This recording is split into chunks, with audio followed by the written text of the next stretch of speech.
নমস্কার, আমি রণজিৎ হালদার। আজকে এই সোশ্যাল মিডিয়ার যুগে ফেসবুক, ইউটিউব চ্যানেলেতে যারা আমার শুভাকাঙ্ক্ষী বন্ধু আছেন, যারা সমাজে শুভাকাঙ্ক্ষী বন্ধু, যারা গরিব দলিত পীড়িত মানুষের বন্ধু, তাদেরকে আমি আমার বুক ভরা ভালোবাসা, অভিনন্দন ও নমস্কার জানাই।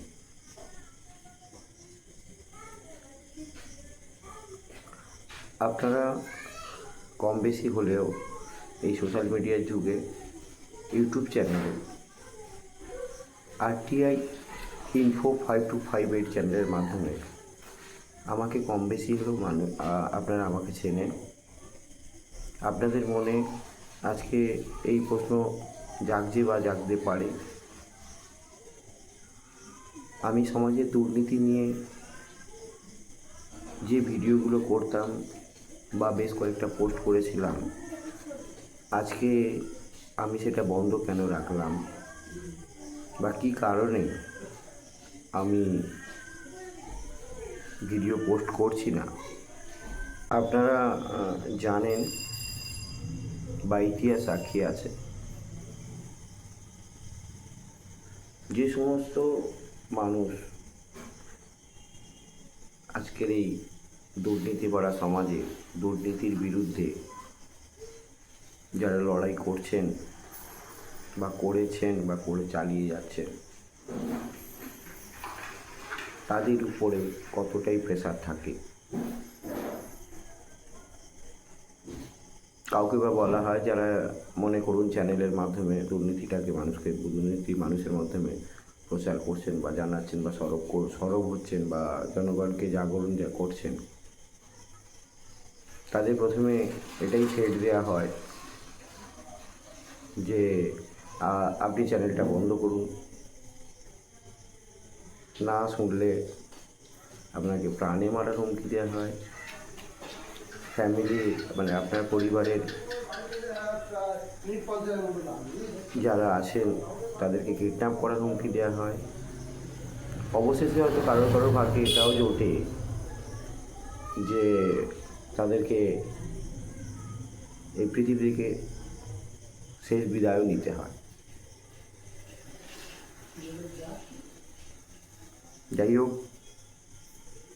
আপনাদের আশীর্বাদে আমি প্রাণে বেঁচে আছি। আমার সঙ্গেও সেম ঘটনাই ঘটেছে। আমি যখনই এই প্রতিবাদের জন্য সরব হই দুর্নীতির বিরুদ্ধে, তখনই আমাকে কেস দেওয়া হয়।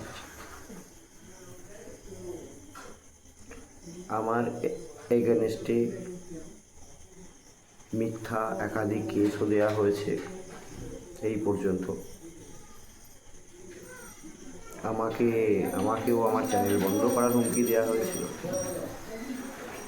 আমার ছেলে মেয়ে যারা স্কুলে যায় তাদেরকে কিডন্যাপ করার হুমকি দেওয়া হয়েছে, বাড়িঘর ভেঙে দেওয়ার হুমকি দেওয়া হয়েছে। এমনকি একদিন আমার বাড়িতে একটা অ্যাটাকও হয়ে যায়, ভাঙচুর করার উদ্দেশ্যে এসেছিল। আমাকে প্রাণে মারার হুমকি দেওয়া হয়। এমনও আমাকে থ্রেট দেওয়া হয় যে আমাকে মেরে রেল লাইনে শুইয়ে দেবে। যাই হোক, আমি ভেঙে পড়িনি, কিন্তু এই কেস, এই কোর্টে যাওয়া, প্রশাসনের কাছে সহযোগিতা চাওয়া, এই সমস্ততে আমার টাইম সে বরবাদ হয়, যার ফলে আমি আপনাদের এই ভিডিও করতে পারিনি। আমি প্রশাসনের কাছে বহুবার সহযোগিতা চাই, তারা কম বেশি হলেও আমাকে সহযোগিতা করেন, তার জন্য প্রশাসনকে আমি ধন্যবাদ জানাই। অবশেষে আমার উপরে এতইভাবে থ্রেটের প্রেশার আসে যে আমি হাইকোর্টের দ্বারস্থ হতে বাধ্য হই, যেখানে আমি আমার প্রোটেকশান, আমি আমার চ্যানেলের সুরক্ষার জন্য বা আমার সুরক্ষার জন্য, আমার পরিবারের সুরক্ষার জন্য আমি হাইকোর্টের দ্বারস্থ হই। সেখানে আমি একটা প্রেয়ার করি, সেই প্রেয়ারটা গ্র্যান্টেড হয় এবং মহামান্য হাইকোর্টে বিচারপতি তীর্থঙ্কর ঘোষ মহাশয়ের এজলাসেতে তার হিয়ারিংও হয়।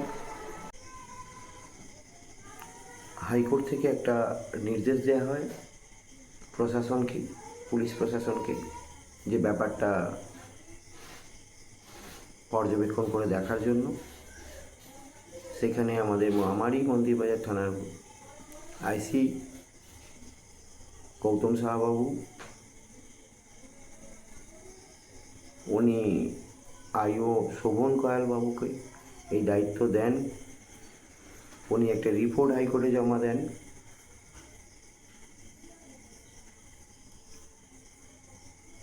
ধন্যবাদ আমার মন্দিরবাজার থানার আইসি এবং আইও শোভন কয়াল বাবুকে এবং মথুরাপুর থানার ওসিকে। ওনারা যে রিপোর্টটা দিয়েছিলেন, রিপোর্ট পজিটিভই দিয়েছিলেন।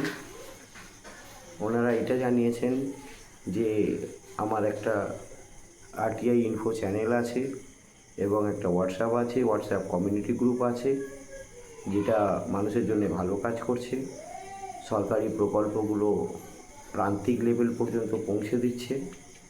ওনারা ইনভেস্টিগেশন করেছেন, ওনারা সেটা সত্য বলে প্রমাণ করে দিয়েছেন। আরও একবার আমি আইসি সাহেব গৌতম সাহাবাবুকে এবং আইও শোভন কয়ালবাবুকে আমি ধন্যবাদ জানাই। পুলিশ প্রশাসন রিপোর্ট হাইকোর্টে জমা দেওয়ার পরে একটা হিয়ারিং ডেট হয়। সেই হিয়ারিং ডেটে হিয়ারিংও হয়। সেখানে আমাদের অ্যাডভোকেট সাহেব দাঁড়িয়েছিলেন।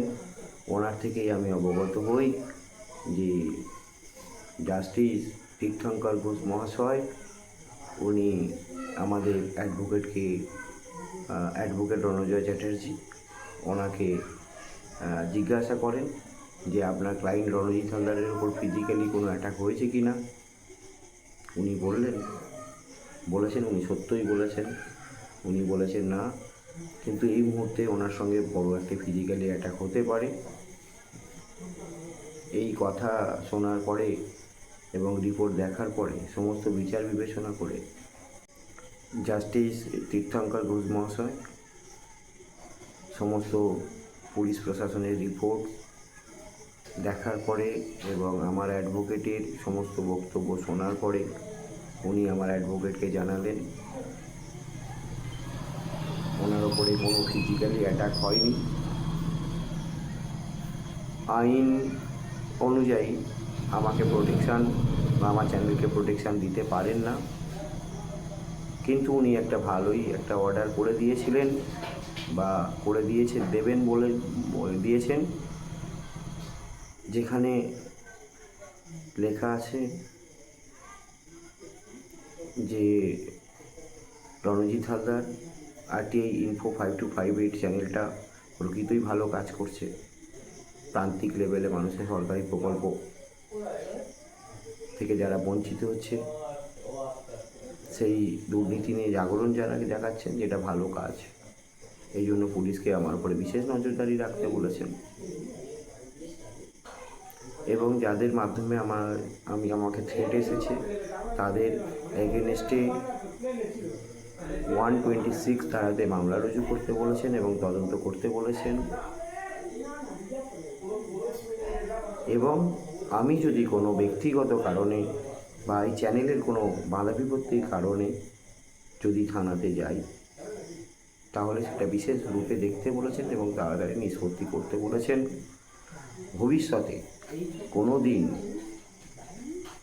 যদি আমার উপরে ফিজিক্যালি অ্যাটাক হয়, উনি আবেদন করতে বলেছেন এবং একটা প্রোটেকশানের ব্যবস্থা করে দেওয়ার প্রতিশ্রুতি দিয়েছেন।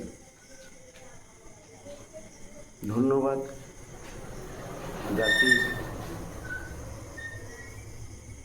তীর্থঙ্কর ঘোষ মহাশয়কে, ধন্যবাদ আমার অ্যাডভোকেট রণজয় চ্যাটার্জিকে, আবারও ধন্যবাদ আইসি গৌতম সাহাবাবুকে, আইও শোভন কোয়াল বাবুকে। বর্তমানে আমি এই সিদ্ধান্ত নিয়েছি যে আমি আবার এই চ্যানেলের মাধ্যমে আমি সমাজকে জাগ্রত করব, সমাজে জাগরণ তৈরি করব। এই দুর্নীতি মানুষের যে সরকারি প্রকল্প থেকে বঞ্চিত হচ্ছে সেটা মানুষকে জানাবো, সোশ্যাল মিডিয়ায় তুলে ধরব। এর জন্য আপনাদের সহযোগিতা আমার একান্তই কাম্য। আমি খুব তাড়াতাড়ি ফেসবুকে লাইভে আসব, টাইমটা আমি জানিয়ে দেব। প্রত্যেক দিনই আসব। আমি প্রত্যেক দিন এই দুর্নীতির বিরুদ্ধে যা কর্মসূচি করলাম সেগুলো আপনাদেরকে জানাবো। আপনাদের কাছে আমার এটাই অনুরোধ, আপনারাও দুর্নীতির বিরুদ্ধে সরব হন।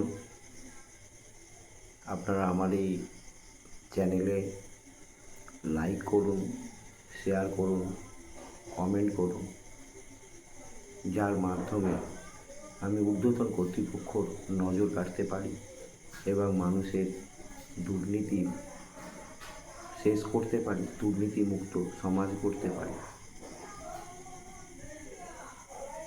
ধন্যবাদ, ভালো থাকবেন, সুস্থ থাকবেন।